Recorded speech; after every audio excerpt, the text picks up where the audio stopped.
Parsons claimed that this $9,000 was in reality a bad debt, that it would never be collected, that it ought not to be taxed. "Bad debt, my eye," retorted the inspector. "It must be taxed." This inspector was cold, arrogant, and stubborn, Mr. Parsons said as he told the story to the class. Reason was wasted, and so were facts. The longer we argued, the more stubborn he became, so I decided to avoid argument, change the subject, and give him appreciation. I said, "I suppose this is a very petty matter in comparison with the really important and difficult decisions you're required to make. I've made a study of taxation myself, but I've had to get my knowledge from books. You're getting yours from the firing line of experience. I sometimes wish I had a job like yours. It would teach me a lot." I meant every word I said. Well, the inspector straightened up in his chair, leaned back, and talked for a long time about his work, telling me of the clever frauds he'd uncovered. His tone gradually became friendly, and presently he was telling me about his children. As he left, he advised me that he would consider my problem further and give me his decision in a few days. He called at my office 3 days later and informed me that he had decided to leave the tax return exactly as it was filed. Now, this tax inspector was demonstrating one of the most common of human frailties. He wanted a feeling of importance. And as long as Mr. Parsons argued with him, he got his feeling of importance by loudly asserting his authority. But as soon as his importance was admitted, and the argument stopped, and he was permitted to expand his ego, he became a sympathetic and kindly human being. Buddha said, "Hatred is never ended by hatred, but by love. And a misunderstanding is never ended by an argument, but by tact, diplomacy, conciliation, and a sympathetic desire to see the other person's viewpoint." Lincoln once reprimanded a young Army officer for indulging in a violent controversy with an associate. "No man who is resolved to make the most of himself," said Lincoln, "can spare time for personal contention. Still less can he afford to take the consequences, including the vitiation of his temper and the loss of self-control. Yield larger things to which you show no more than equal rights, and yield lesser ones, though clearly your own. Better give our path to a dog than be bitten by him in contesting for the right. Even killing the dog would not cure the bite." In an article in Bits and Pieces, some suggestions are made on how to keep a disagreement from becoming an argument. Welcome the disagreement. Remember the slogan, "When two partners always agree, one of them is not necessary." If there's some point you haven't thought about, be thankful if it is brought to your attention. Perhaps this disagreement is your opportunity to be corrected before you make a serious mistake. Distrust your first instinctive impression. Our first natural reaction in a disagreeable situation is to be defensive. Be careful. Keep calm and watch out for your first reaction. It may be you at your worst, not your best. Control your temper. Remember, you can measure the size of a person by what makes him or her angry. Listen first. Give your opponents a chance to talk. Let them finish. Do not resist, defend, or debate. This only raises barriers. Try to build bridges of understanding. Don't build higher barriers of misunderstanding. Look for areas of agreement. When you have heard your opponents out, dwell first on the points and areas on which you agree. Be honest. Look for areas where you can admit error and say so. Apologize for your mistakes. It will help disarm your opponents and reduce defensiveness. Promise to think over your opponent's ideas and study them carefully, and mean it. Your opponents may be right. It is a lot easier at this stage to agree to think about their points than to move rapidly ahead and find yourself in a position where your opponents can say, "We tried to tell you, but you wouldn't listen." Thank your opponents sincerely for their interest.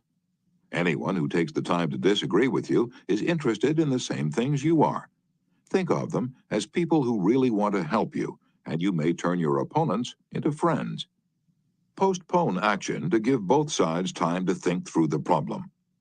Suggest that a new meeting be held later that day or the next day when all the facts may be brought to bear. In preparation for this meeting, ask yourself some hard questions. Could my opponents be right? Partly right? Is there truth or merit in their position or argument? Is my reaction one that will relieve the problem, or will it just relieve any frustration? Will my reaction drive my opponents further away or draw them closer to me? Will my reaction elevate the estimation good people have of me? Will I win or lose? What price will I have to pay if I win? If I am quiet about it, will the disagreement blow over? Is this difficult situation an opportunity for me? Opera tenor Jan Pierce, after he was married nearly 50 years, once said, "My wife and I made a pact a long time ago, and we've kept it no matter how angry we've grown with each other. When one yells, the other should listen, because when two people yell, there is no communication, just noise and bad vibrations." Principle 1. The only way to get the best of an argument is to avoid it. Chapter 2. A sure way of making enemies and how to avoid it. When Theodore Roosevelt was in the White House, he confessed that if he could be right 75% of the time, he would reach the highest measure of his expectation. If that was the highest rating that one of the most distinguished men of the 20th century could hope to obtain, what about you and me? If you can be sure of being right only 55% of the time, you can get down to Wall Street and make $1 million a day. If you can't be sure of being right even 55% of the time, why should you tell other people they are wrong? You can tell people they are wrong by a look or an intonation or a gesture, just as eloquently as you can in words. And if you tell them they are wrong, do you make them want to agree with you? Never. For you've struck a direct blow at their intelligence, judgment, pride, and self-respect. That will make them want to strike back, but it will never make them want to change their minds. You may hurl at them all the logic of a Plato or an Immanuel Kant, but you will not alter their opinions, for you have hurt their feelings. Never begin by announcing, "I am going to prove so-and-so to you." Now, that's bad. That's tantamount to saying, "I'm smarter than you are. I'm going to tell you a thing or two and make you change your mind." That is a challenge. It arouses opposition and makes the listener want to battle with you before you even start. It is difficult, under even the most benign conditions, to change people's minds, so why make it harder? Why handicap yourself? If you're going to prove anything, don't let anybody know it. Do it so subtly, so adroitly, that no one will feel that you are doing it. This was expressed succinctly by Alexander Pope. Men must be taught as if you taught them not, and things unknown proposed as things forgot. Over 300 years ago, Galileo said, "You cannot teach a man anything. You can only help him to find it within himself." As Lord Chesterfield said to his son, "Be wiser than other people if you can, but do not tell them so." Socrates said repeatedly to his followers in Athens, "One thing only I know, and that is that I know nothing." Well, I can't hope to be any smarter than Socrates, so I have quit telling people they are wrong, and I find that it pays. If a person makes a statement that you think is wrong, yes, even that you know is wrong, isn't it better to begin by saying, "Well, now look, I thought otherwise, but I may be wrong. I frequently am. And if I am wrong, I want to be put right. Let's examine the facts." There's magic, positive magic in such phrases as, "I may be wrong, I frequently am, let's examine the facts." Nobody in the heavens above, or on the earth beneath, or in the waters under the earth will ever object to your saying, "I may be wrong, let's examine the facts." One of our class members who used this approach in dealing with customers was Harold Renke, a Dodge dealer in Billings, Montana. He reported